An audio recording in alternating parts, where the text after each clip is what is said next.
folks are interested in the company and its stock. Of course, interest in these stocks has spawned their own community and their own set of heroes, including my next guest, Matt Kors. Matt, welcome to the show. And before we start, I want to note that I like that you always make sure to tell people you're not a financial advisor. You're obviously, though, a smart guy. You've been behind this for a long time. You've created a very strong following of these so-called meme stocks. I'm just curious, what sparked your interest in the first place? Well, first of all, thank you so much for having me on this show. My interest, I've been trading now for about the better part of a decade, and I've just never seen this much of a community behind such like it's just resonating with a lot. So it feels like it's just something a little bit more special than just something playing out in the stock market. I just love the community that has really come from this movement. You know, you message a lot when I look at your work. It's extremely informative, particularly when it comes to these short positions, and that seems sort of to be the linchpin. How does that influence Reddit investors? And, you know, a lot of people know there's some new terms, but how have you taken these shorts and turn it against the so-called smart money? Yeah, so that's exactly right there. That's who we're perceiving in this particular trade to be, I guess, our quote-unquote enemy. We want to know the shorts. We want to know the size of the shorts because at the end of the day, that's what we're looking for is to prompt a short squeeze. And without getting too far into the technicals like the short squeeze, the gamma squeeze, FOMO buying, it's just all three of those are major forms of buying power that could all be prompted in the current situation that we're seeing. And at the end of the day, it's all different buying, which could really push the stock sky high. Yeah, you guys have flipped the script big time. You know, it's interesting. Early in the year, Wall Street went crazy. The financial media hated you. And when these stocks started to settle down, it felt like they thought they were dancing on your graves. And now, more recently, when they talk about this, you always hear the term smart money.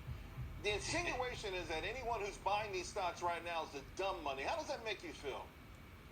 Well, I mean, I guess at the end of the day, even if that's our moniker of sorts, if we're being referred to as dumb money, I mean, at the end of the day, at least we're making money. So in this particular scenario, I'm proud to wear that badge because at the end of the day, my portfolio is higher. Well, you've been trading for a decade, so you understand traditional valuation metrics, and certainly using them, all of these stocks would be oversold. So how do you justify, you know, there's a diamond hand approach to this, holding them long term?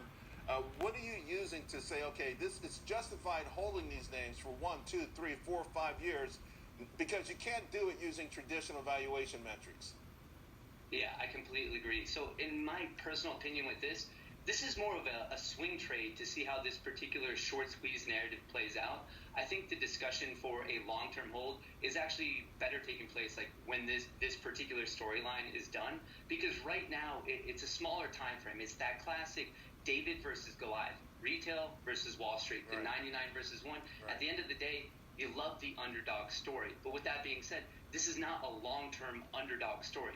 We're doing the fight right now for that swing trade. It's just the dumb money versus the smart money. I'm going to throw both of those in quotes. But to me, this is a swing trade just to see how far we can really, really push this narrative. And for me, I do like AMC long term, but I would consider that an investment once this particular storyline is complete. I got you. You know, I want you to know one of the reasons that I love the apes is when I took the test to become a stockbroker, I crushed it. I had no formal classes. I had no help. I was told I was going to fail. So I was walking away from the testing site, and there was a line from a Stevie Wonder song called Overjoyed, and it played over and over again in my head. Here's the line I want to share with you, Matt. And though the odds seem improbable, what do they know? Good luck, Matt. Appreciate you coming on the show. We'll touch base again real soon. Thank you so much. much. All right, folks, the Chamber.